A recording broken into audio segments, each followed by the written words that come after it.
السلام علیکم دوستوں، امید کرتی ہوں آپ سب خیریت سے ہوں گے۔ آج کی جو میری کہانی ہے وہ بھی ایک ہارر سٹوری ہے۔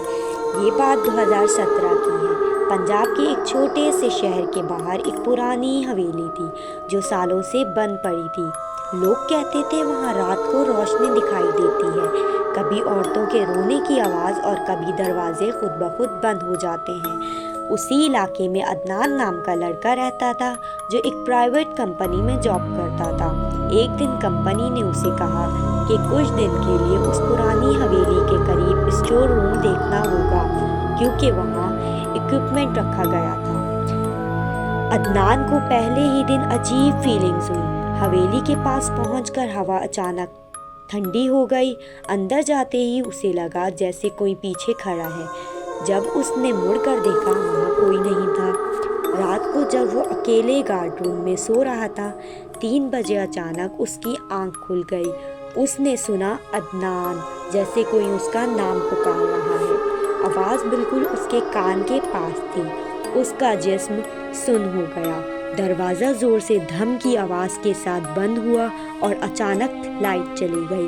اندھیرے میں اس نے دیکھا کہ حویلی کے اندر سے ایک عورت سفید کپڑوں میں نکل رہی ہے۔ بال چہرے پر، پاؤں زمین کو چھو ہی نہیں رہے تھے۔ عدنان چیخنا چاہتا تھا لیکن آواز ہی نہیں نکل رہی تھی۔ عورت نے بس اتنا کہا، یہ جگہ چھوڑ دو ورنہ تم بھی یہیں رہ جاؤ گے۔ عدنان بے ہوش ہو گیا۔ صبح گاؤں والوں نے اسے بے ہوش پایا۔ جب ہوش آیا تو اس نے سب بتا دیا۔ گاؤں کے بزرگ نے کہا، بیٹا یہ حویلی ہانٹڈ نہیں، یہاں سالوں پہلے ایک عورت کو ظلم سے مارا گیا تھا۔ اس کا کیس کبھی رجسٹر نہیں ہوا۔ گاؤں والوں نے مل کر پولیس کو دوبارہ کمپلینٹ دی۔ پرانا ریکارڈ نکالا گیا، کیس ری اوپن ہوا۔ اس عورت کے قاتل پکڑے گئے۔ جب انہیں سزا ملی اسی دن کے بعد حویلی بالکل خاموش ہو گئی۔ نہ کوئی آواز، نہ کوئی سایہ اور نہ ہی کوئی ڈر۔